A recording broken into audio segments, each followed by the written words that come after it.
Hello বন্ধুরা, আজকে 18ই জুলাই শুক্রবার আর বিকাল 5:30 মতো বাজে। দেখুন আকাশটা কতটা সুন্দর লাগছে। দুদিন ধরে কিন্তু একটু একটু রোদ উঠছে, সেই রোদটাকেই কাজে লাগিয়ে ছাদ বাগানের বেশ কিছু কাজ শুরু করে দিয়েছি। এখনও তবে বৃষ্টির সিজন শেষ হয়নি, এখনও অনেক বর্ষা বাকি, সেভাবেই খবর শুনছি। আর এই মাচাটার দিয়েই কাজটা শুরু করলাম।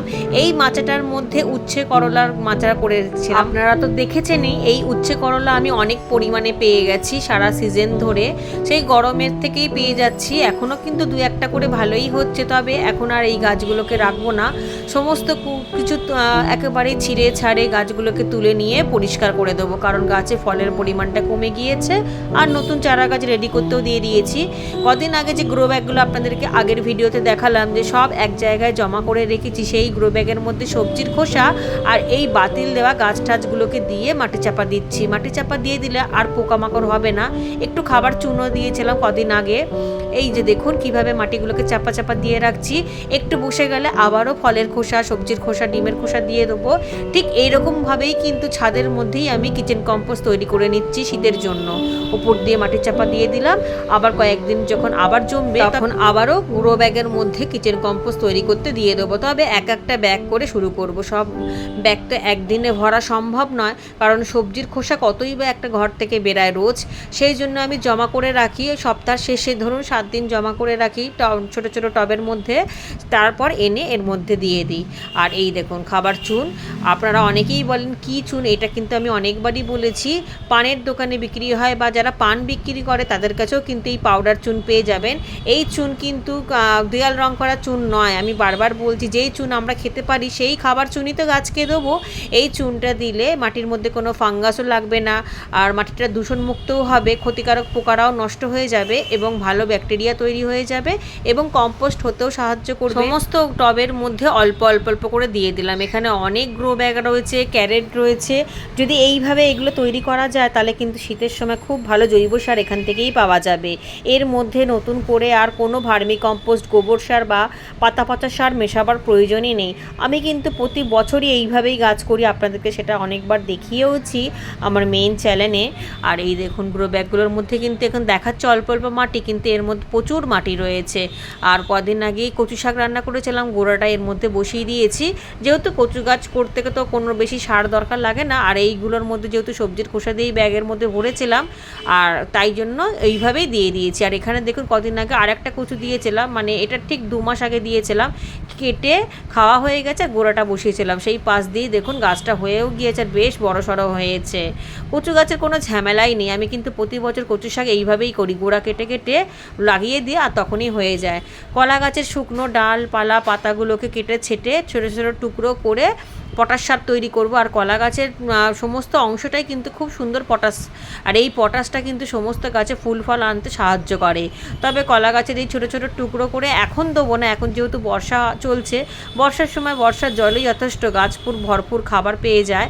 এগুলো করে রেখে দেবো, যখন একটু বর্ষাটা কমবে তখন ফুল গাছ বা ফল গাছের তলাতেও দিতে পারি, কারণ কলা গাছ তো 2 দিন ছাড়া ছাড়াই পাতা শুকাবেই। আর বেগুন গাছ সম্পূর্ণভাবে তুলে দেবো পুরনোগুলো, কারণ আমি অনেকবার দেখেছি পুরনো গাছকে যতই খাবার দেওয়া হোক না কেন তেমন কিন্তু ফল হয় না, একটা দুটো করে ফল হয়। এই গাছগুলোতেও তাই, আজকেও আমি 2-3টে ফল তুলে নিয়েছি, তবে খুব একটা বেশি হচ্ছে না। সিজনের গাছ সিজনে করাটাই ভালো। গরমের শুরুতেই এই গাছগুলো রেডি হয়ে গিয়েছিল, যেহেতু শীতের শেষে বসিয়েছিলাম, সারা গরম জুড়ে প্রচুর বেগুন পেয়েছি। এখনও যে পাচ্ছিলাম না তা না, তবে পরিমাণে কম, তাই তুলে দিলাম। বর্ষার বেগুন গাছ আমি লাগিয়ে দিয়েছি, সেখানেও কিন্তু প্রচুর ফল পাচ্ছি। আর শীতের তো বসাবার সময়ও হয়ে গেল, 2টো বেগুন গাছ কিন্তু ইতিমধ্যেই আমার রেডি হয়ে গিয়েছে। আর এই দেখুন আমার মাদার গাছ থেকে, মানে কলা গাছের গোড়া থেকে কতগুলো চারা উঠেছে, এই চারাগুলো অবশ্যই তুলে ফেলতে হবে, না হলে মাদার গাছটা কিন্তু পুষ্টি পাবে না, আর মাদার গাছ পুষ্টি না পেলে গাছটাও হেলদি হবে না। আর এইগুলো চাইলে চারাগুলো তুলে অন্য অন্য জায়গায় দেওয়া যায়, কিন্তু আমার সেরকম আর জায়গা নেই, তাই আর দিলাম না। আর এরকম ছোটো ছোটো টুকরো করে দেখুন কলা গাছের গোড়াতেই রেখে দিলাম। এরকম ছোটো ছোটো টুকরো করে শুধুমাত্র কলা গাছের কেন, ফুল গাছের গোড়াতে দিলেও খুব ভালো গাছ পটাশ পেয়ে যাবে। যেহেতু এর আগেই বললাম যে কলা গাছে প্রচুর পরিমাণে পটাশ থাকে, পুরো গাছটাই কিন্তু খুবই উপকারী, সেই জন্য আমি কিচেন কম্পোস্টেও দিই, আবার সবজি পচা জলেতেও দিয়ে দিই। আর এইদিকে দেখুন মানে গোল করে 3-4টে করে চারা উঠেছে, এই চারাগুলো অতি অবশ্যই কেটে ছেটে দিতে হবে। তবে আমি এখন আর অন্য জায়গায় দিলাম না, এই গাছের গোড়াতেই রেখে দেবো, যাতে এই গাছটা খুব ভালো পটাশ পেয়ে যায়।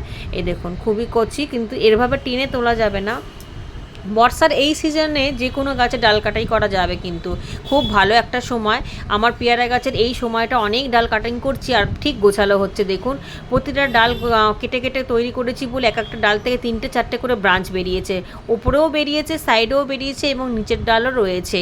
এই সময়টাই পেয়ারা গাছকে ঝোপালো করার একেবারে সঠিক সময়। এই সময় আপনারা যে কোনো গাছের কাটাই ছাঁটাই করুন, খুব তাড়াতাড়ি বেড়েও যাবে এবং গাছে কোনো খাবারও লাগবে না, কারণ খাবার তো অটোমেটিক্যালি পাচ্ছে। কিছু বন্ধুরা জিজ্ঞাসা করেছিলেন যে এই যে খোলা ছাদের ওপর আমি গ্রো ব্যাগগুলো মাটি সমেত রেখে দিয়েছি, তাতে কি অত্যাধিক বৃষ্টিতে মাটিগুলো গলে বেরিয়ে যাচ্ছে কিনা। একদমই না, কারণ আমি এমনভাবে ড্রেনেজ সিস্টেমটা তৈরি করি তাতে অনেক বেশি বৃষ্টি হলেও কিন্তু মাটি তলা দিয়ে বেরিয়ে যাবে না, কিন্তু এর তলায় কিন্তু ফুটো করা রয়েছে। কারণ প্রতিটা গ্রো ব্যাগে ফুটো না করলে গাছ তো পচেই যাবে, গোড়া পচে গেলে গাছ তো নষ্ট হয়েই যাবে। তাই জন্য সবসময় ড্রেনেজ সিস্টেমটা খুব ভালোভাবে করতে হবে। সরাসরি গ্রো ব্যাগের মধ্যে মাটি ঢালতে নেই। এই দেখুন ফুটোগুলো কত রকমের ফুটো রয়েছে, ছোট বড় মাঝারি, আমি সব রকমই করেছি যাতে কোনোভাবে এক্সট্রা জলটা জমে না যায়। আর এই দেখুন শীতের জন্য তৈরি হচ্ছে এই বেগুন গাছগুলো, এগুলো কিন্তু দানা থেকেই উঠেছে। এই পাশেও একটা রয়েছে, এই একটা হলুদ ব্যাগের মধ্যে রয়েছে, আর একটা ছোট টবের মধ্যেও রয়েছে। এগুলো সব, এই গাছটা রিপোর্ট করবো না, এটাতে একেবারেই বড় ব্যাগে দিয়ে দিয়েছি। তবে অন্যান্য যেগুলো রয়েছে সেগুলো একটুখানি বড় বড় জায়গায় দেবো, এখনও সময় হয়নি, একটু পরে দেবো। এই দেখুন আর একটু বড় হয়ে যাক, একটা 10 ইঞ্চি টবেতে রয়েছে, তবে আর একটু বড় জায়গায় দিলে বেগুন কিন্তু খুবই পাওয়া যাবে। গত বছর শীতে আমি প্রচুর বেগুন পেয়েছি, এক একটা বেগুন কিন্তু 300 গ্রাম 400 গ্রাম করে ওজন হয়েছিল। বেগুন গাছগুলো তুলে ফেলার সময় কয়েকটা বেগুনও পেয়েছিলাম, আর উচ্ছে করলা তোলার সময় 3-4টে উচ্ছে পেয়েছি। এই দেখুন আমার পেছনে যে গাছগুলো দেখছেন সেগুলো সবই বর্ষার আগে আমি কাটিং করে দিয়েছিলাম, এখন ওই জন্য প্রচুর ব্রাঞ্চও বেরিয়েছে। আর এদিকে নাকচম্পার যে ডাল কাটিং করে বসিয়েছিলাম সেটার থেকেও স্টিক আসতে শুরু করে দিয়েছে। তবে ফুল ফল গাছ করা কিন্তু সহজ, কিন্তু একটু পরিচর্যাটা করতে হবে, খুব বেশি পরিচর্যা না। এই ধরুন বাসি শুকনো ফুলগুলোকে তুলে ফেলতে হবে যাতে পাতাগুলো পরিষ্কার থাকে, কারণ গাছের রান্নাঘরেই হচ্ছে পাতা। পাতা যদি ফ্রেশ থাকে তাহলে গাছে খাবার সরবরাহটা খুবই ভালো হবে। আর গোলাপ ফুল তো আমার বাগানে সারাটা বছরই হয়।